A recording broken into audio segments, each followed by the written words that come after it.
अगर कोई ये कहे कि डेटा साइंस के अगले सबसे बड़े ब्रेक थ्रूज किसी ऐसे इंसान के हाथ होंगे जिसने अपनी ज़िंदगी में कभी एक लाइन कोड नहीं लिखा, तो तो शायद ज़्यादातर लोग इस बात पर हंसेंगे। हाँ, बिल्कुल हंसेंगे।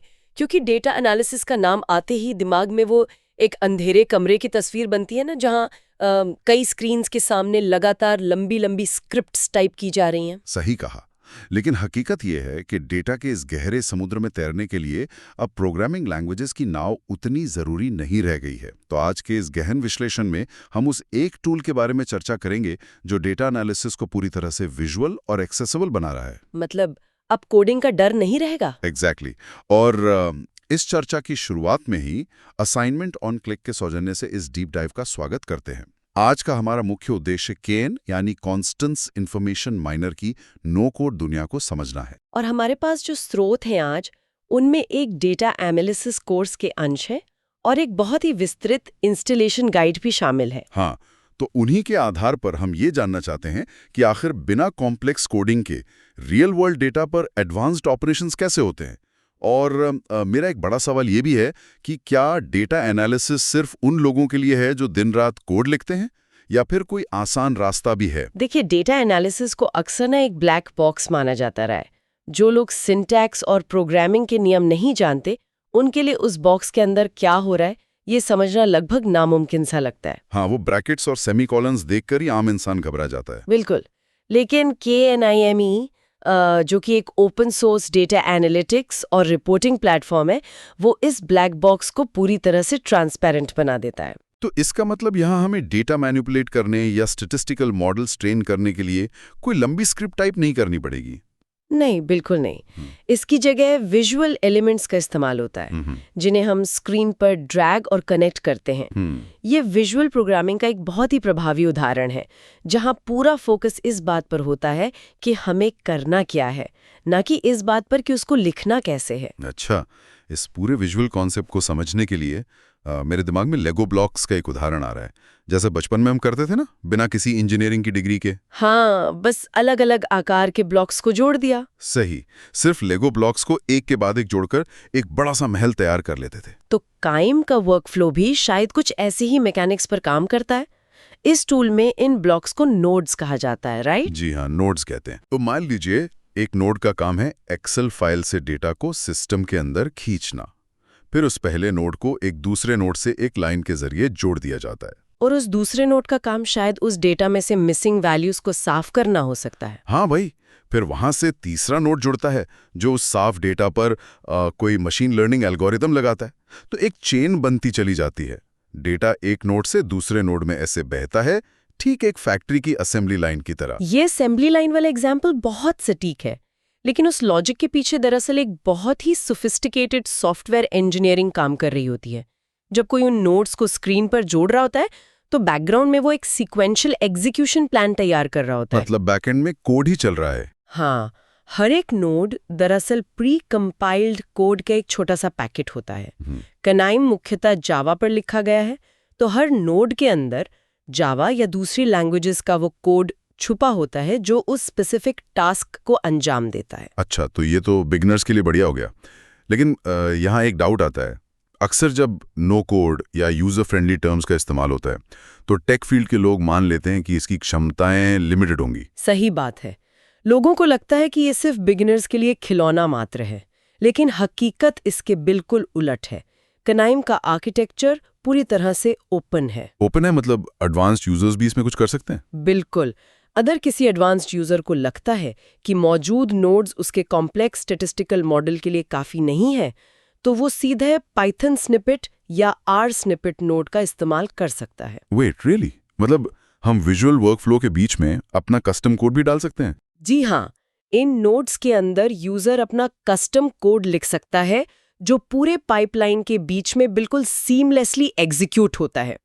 तो ये प्लेटफॉर्म बिगिनर्स को बिना डर के शुरुआत करने का रास्ता भी देता है और एडवांस्ड डेटा साइंटिस्ट्स को अपनी स्क्रिप्ट्स और कस्टम लॉजिक इंटीग्रेट करने की आज़ादी भी देता है। ये तो बहुत ही जबरदस्त पुल का काम कर रहा है दोनों के बीच। लेकिन अगर ये प्लेटफॉर्म बैकग्राउंड में इतनी कॉम्प्लेक्स कोड एग्जीक्यूशन को एक विजुअल इंटरफेस के जरिए चला रहा है और उस पर से आर या पाइथन स्क्रिप्ट्स भी चला रहा है, तो जाहिर सी बात है कि इसका असर हमारे कंप्यूटर के हार्डवेयर पर पड़ता होगा। हाँ, सिस्टम रिसोर्सेज तो डेफिनेटली चाहिए होते हैं, क्योंकि एक विजुअल इंटरफेस हमेशा कमांड लाइन टूल्स के मुकाबले ज्यादा भारी होता है। तो स्रोत में दी गई इंस्टॉलेशन गाइड पर अगर हम गौर करें तो सिस्टम रिक्वायरमेंट्स में विंडोज, मैक ओएस और लिनक्स तीनों ऑपरेटिंग सिस्टम्स का जिक्र है। जी, तीनों पर चलता है ये। एक dual core processor, 4 GB RAM और 2 GB फ्री डिस्क स्पेस की मांग की गई है। साथ ही एक बहुत जरूरी शर्त है, जावा रन टाइम एनवायरनमेंट यानी JRE 11 या उसके बाद के वर्जन का होना।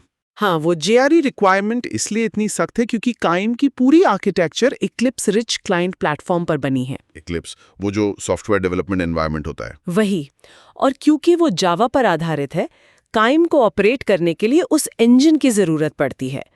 JRE के बिना OS को पता ही नहीं होता कि काइम की फाइल्स का क्या करना है। लेकिन यहाँ सिस्टम मेमोरी यानी रैम एक बहुत बड़ा फैक्टर बनकर सामने आती है। स्रोत बताते हैं कि 4 GB रैम सिर्फ एक मिनिमम बेसलाइन है सॉफ्टवेयर को लॉन्च करने के लिए। अच्छा, यहाँ मैं थोड़ा पुशबैक देना चाहूंगा। हाँ, बताइए। मतलब एक ऐसे दौर में जहां हम बिग डेटा की बात करते हैं, जहां डेटा स्ट्रीम्स गीगाबाइट्स और टेराबाइट्स में आती हैं, वहां 4 GB रैम लगभग मजाक जैसा लगता है। आजकल एक स्टैंडर्ड वेब ब्राउजर में अगर हम 10 टैब्स खोल दें तो वही 4 GB मेमोरी अकेले कंज्यूम कर लेता है। सही पकड़ा आपने, ये आजकल की आम समस्या है। तो ऐसे में एक टूल जो लाखों रोज के डेटा पर स्टैटिस्टिकल मॉडल्स ट्रेन कर रहा है, वो 4 GB में रियल वर्ल्ड एनालिसिस कैसे कर सकता है? ये तो सीधे तौर पर बॉटलनेक बन जाएगा ना। ये बॉटलनेक वाली चिंता पूरी तरह से वास्तविक है। बड़े डेटा सेट्स पर काम करते वक्त 8 GB या उससे कहीं ज्यादा रैम की सिफारिश की जाती है, क्योंकि कनाइम बाय डिफ़ॉल्ट डेटा को मेन मेमोरी में लोड करके प्रोसेस करने की कोशिश करता है ताकि प्रोसेसिंग स्पीड बनी रहे। लेकिन जब डेटा सिस्टम की फिजिकल रैम की लिमिट्स को क्रॉस कर जाता है, तब क्या होता है? सॉफ्टवेयर क्रैश हो जाता है। नहीं, क्रैश नहीं होता। KNIM का आर्किटेक्चर एक अलग तरीके से रिएक्ट करता है। ये अपना कैशिंग मैकेनिज्म इस्तेमाल करता है, जहां वो एक्सेस डेटा को हार्ड ड्राइव पर टेम्पररी फाइल्स के रूप में लिखना शुरू कर देता है। ओह अच्छा, पर डिस्क IO तो हमेशा रैम से स्लो होता है ना। हाँ, इसलिए परफॉर्मेंस थोड़ी गिरती है। Okay. लेकिन यहाँ पर KNIM का एक और एडवांस्ड फीचर सामने आता है, जिसे हम बिग डेटा इंटीग्रेशंस कहते हैं।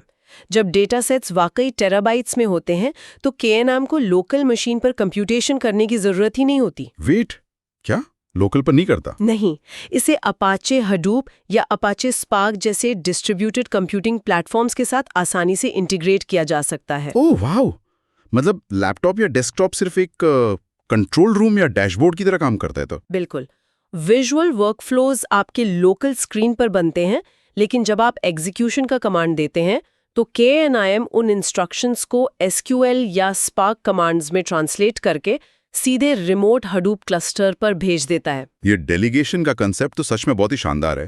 यानी कंप्यूटेशन उन बड़े सर्वर्स पर होती है और सिर्फ फाइनल रिजल्ट वापस लोकल मशीन पर आता है। तो फ्रंट एंड के लिए हमें भारी भरकम रैम की जरूरत ही नहीं पड़ती। सही कहा, क्योंकि सारी हेवी लिफ्टिंग पीछे बैकएंड सर्वर्स कर रहे होते हैं। क्या बात है। अब जब हार्डवेयर और बुनियाद समझ आ गई है तो असाइनमेंट ऑन क्लिक के इस इन डेप्थ एनालिसिस में उस हिस्से की तरफ बढ़ते हैं जहां इस टूल को पहली बार सिस्टम में इंस्टॉल किया जाता है। इंस्टॉलेशन प्रोसेस वैसे काफी सीधा है। हाँ, वो फाइल्स को एक्सट्रैक्ट करना या EXE रन करना तो स्टैंडर्ड तरीका है, उस पर ज़्यादा समय बिताने की ज़रूरत नहीं। विंडोज़ के लिए .exe चलानी है, मैक के लिए .dmg को ड्रैग करना है और लिनक्स के लिए टर्मिनल में तार कमांड यूज़ करनी है। असली कहानी तब शुरू होती है जब KNIM पहली बार लॉन्च होता है। वही ना, पहली बार खुलने पर जो एनवायरनमेंट सामने आता है उसे KNIM वर्कबेंच कहा जाता है। और स्रोत के मुताबिक इस वर्कबेंच में 5 मुख्य पैनल्स होते हैं: workflow editor, node repository, console, outline और नोड डिस्क्रिप्शन। सही। अब मेरा सवाल यह है कि एक नए यूजर के लिए जिसने कोडिंग से बचने के लिए इस टूल का रुख किया है, एक साथ इतने सारे पैनल्स देखना थोड़ा घबराहट वाला हो सकता है। ये बिल्कुल वैसा है जैसे किसी आम ड्राइवर को अचानक हवाई जहाज के कॉकपिट में बिठा दिया जाए जहां हर तरफ मीटर्स और बटन्स हैं। हाँ, वो ओवरवेलमिंग फीलिंग आना बहुत स्वाभाविक है। लेकिन इस वर्कबेंच का जो लेआउट है वो पूरी तरह से लॉजिकल वर्कफ्लो पर आधारित है। एक नए यूजर को शुरुआत में इन 5 पैनल्स को देखकर परेशान नहीं होना चाहिए। उन्हें अपना पूरा ध्यान सिर्फ 2 मुख्य पैनल्स पर केंद्रित करना चाहिए। और वो 2 पैनल्स कौन से हैं? पहला है वर्कफ्लो एडिटर और दूसरा है नोड रिपोजिटरी। वर्कफ्लो एडिटर वो सेंट्रल कैनवस है जहां असली काम होता है। ये वो जगह है जहां आप डेटा फ्लोज को डिजाइन और एग्जीक्यूट करते हैं। और नोड रिपोजिटरी शायद वो जगह है जहां से हम उन लेगो ब्लॉक्स को उठाते हैं। बिल्कुल सही। स्क्रीन के लेफ्ट में जो नोड रिपोजिटरी होती है वो एक विशाल लाइब्रेरी है जिसमें हजारों प्री बिल्ट नोड्स अलग अलग कैटेगरीज में बंटे हुए होते हैं, जैसे डेटा पढ़ना है, उसको साफ करना है या एनालिटिक्स लगानी है। तो यूजर को बस इस रिपोजिटरी से अपनी जरूरत का नोड ढूंढना है और उसे ड्रैग करके सेंट्रल कैनवस पर ड्रॉप करना है। बस इतना ही। बाकी के 3 पैनल्स मददगार जरूर हैं, लेकिन उनकी जरूरत थोड़े एडवांस्ड स्टेजेस में पड़ती है। अच्छा, यहाँ नोड कॉन्फ़िगरेशन के मैकेनिज्म को समझना भी बहुत जरूरी है मुझे लगता है। स्रोत में पढ़ा मैंने कि जब एक नोड को कैनवस पर रखा जाता है तो उसके नीचे एक छोटा सा ट्रैफिक लाइट जैसा इंडिकेटर होता है। हाँ, वो ट्रैफिक लाइट सिस्टम काफी हेल्पफुल होता है। शुरुआत में वो लाल होता है। लाल यानी रेड होने का मतलब है कि नोड को अभी तक कॉन्फ़िगर नहीं किया गया है, राइट? उसमें कोई डेटा या इंस्ट्रक्शन नहीं डाला गया है। सही। फिर जब आप उस पर डबल क्लिक करके सेटिंग्स तय करते हैं, जैसे फाइल का पाथ देना या फिल्टर करने वाला कॉलम चुनना, तो लाइट पीली यानी येलो हो जाती है, जिसका अर्थ है कि वो एग्जीक्यूट होने के लिए तैयार है। और जब एग्जीक्यूशन सक्सेसफुल हो जाता है तो लाइट हरी हो जाती है। ये विजुअल फीडबैक लूप तो तुरंत बता देगा कि डेटा पाइपलाइन में कहाँ गड़बड़ी हुई है। एग्जैक्ट पॉइंट पर पता चल जाता है कि रुकावट कहाँ है। अब एक बार जब आपका बेसिक एनवायरनमेंट सेट हो गया है तो अगला कदम इस टूल की ताकत को अपनी जरूरत के हिसाब से बढ़ाना होता है। हाँ, स्रोत में एनवायरनमेंट सेटअप और एक्सटेंशंस का खासा जिक्र किया गया है। फाइल मेन्यू में जाकर प्रेफरेंसेस के जरिए सॉफ्टवेयर का डीप कस्टमाइजेशन किया जा सकता है। जैसे अगर आपका सिस्टम किसी कॉर्पोरेट इंटरनेट फायरवॉल या प्रॉक्सी के पीछे है तो आपको नेटवर्क कनेक्शंस को मैनुअली कॉन्फ़िगर करना पड़ता है ताकि KNMI बाहरी सर्वर से जुड़ सके। और उसमें सबसे महत्वपूर्ण सेटिंग होती है मेमोरी पॉलिसी, जिसके बारे में हमने थोड़ी देर पहले बात की थी। जी, मेमोरी पॉलिसी दरअसल एक विकल्प देती है कि KNIM टेबल्स और डेटा को कहाँ स्टोर करे। अगर कीप ऑल इन मेमोरी चुना जाता है तो छोटे डेटा के लिए स्पीड मैक्सिमम होती है और बड़े डेटा के लिए वो रैम और हार्ड ड्राइव के बीच बैलेंस करता है। लेकिन जो चीज़ इस प्लेटफॉर्म को एक बेसिक डेटा मैनिपुलेटर से एक एडवांस्ड डेटा साइंस प्लेटफॉर्म में बदलती है वो है इसके एक्सटेंशंस, है ना? बिल्कुल। हेल्प मेन्यू के अंदर आपको KNIM हब या इंस्टॉल न्यू सॉफ्टवेयर का ऑप्शन मिलता है। डिफ़ॉल्ट इंस्टॉलेशन के साथ KNIM बहुत ही लाइट वेट होता है, उसमें सिर्फ कोर नोड्स होते हैं। तो मान लीजिए अगर किसी को टेक्स्ट माइनिंग करनी है या किसी ट्विटर फीड का सेंटिमेंट एनालिसिस करना है तो क्या होगा? उसके लिए डिफ़ॉल्ट नोड्स काफ़ी नहीं होंगे। यूजर को एक्सटेंशंस में जाकर KNIM टेक्स्ट प्रोसेसिंग नामक एक्सटेंशन इंस्टॉल करनी होगी। ये तो बिल्कुल वैसा ही कॉन्सेप्ट है जैसे किसी स्मार्टफोन में हम ज़रूरत के हिसाब से नई ऐप्स डाउनलोड करते हैं। बेस ऑपरेटिंग सिस्टम वही रहता है लेकिन फ़ोन की फंक्शनैलिटी बढ़ जाती है। सही कंपैरिजन है। कोई यूजर डीप लर्निंग की एक्सटेंशन डाल सकता है जो सीधे टेंसरफ्लो से बात करती है, तो कोई केमिफॉर्मेटिक्स एक्सटेंशन डाल सकता है जो मॉलिक्यूलर डेटा को प्रोसेस करती है। इसका सबसे बड़ा फायदा यह है कि सॉफ्टवेयर उतना ही भारी होता है जितनी यूजर को जरूरत होती है। फालतू का ब्लोटवेयर नहीं होता। लेकिन नई चीजों के सेटअप में रुकावटें आना तो एक आम बात है। हाँ, खासकर जब थर्ड पार्टी लाइब्रेरीज और मेमोरी मैनेजमेंट का सामना हो। तो इस गहन विश्लेषण के आखिरी हिस्से में हम स्रोत में दी ट्रबल शूटिंग गाइडलाइंस पर थोड़ी रोशनी डालते हैं। एक सबसे आम रुकावट जिसका जिक्र स्रोत में है वो है काइम का स्टार्ट ही ना होना।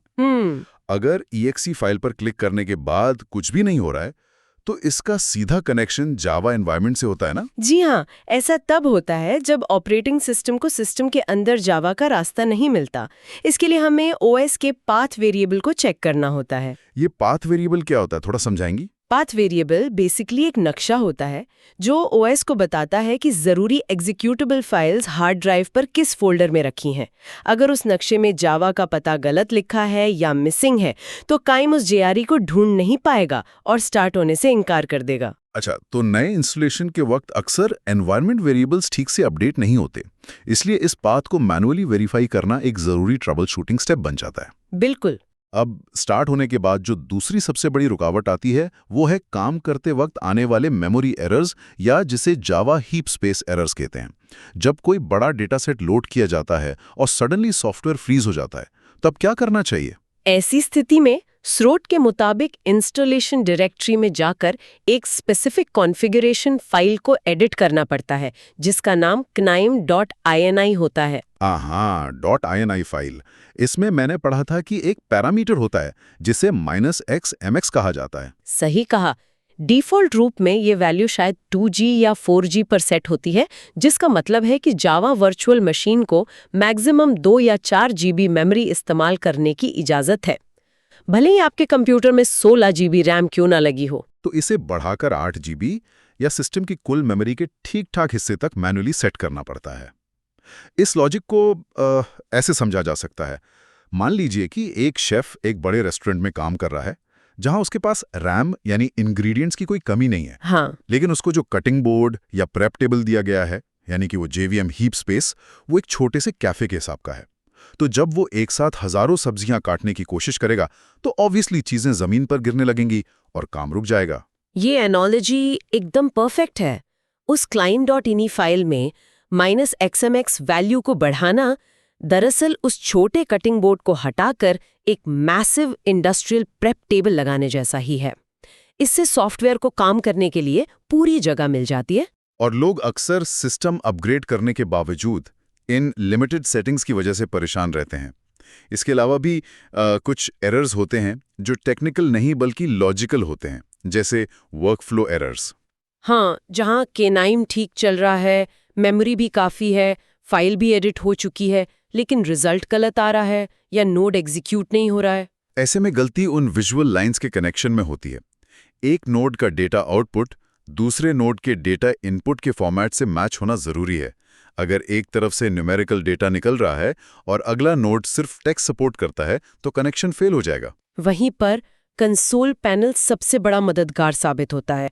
जो रेड टेक्स्ट वहां दिखाई देता है वो एक डायग्नोस्टिक रिपोर्ट की तरह बताता है कि एग्जैक्टली किस पोर्ट पर कौन सा डेटा टाइप मैच नहीं हो रहा। उन लोगों को समझना ही एक स्मूथ वर्कफ्लो बनाने की सबसे अहम कड़ी है।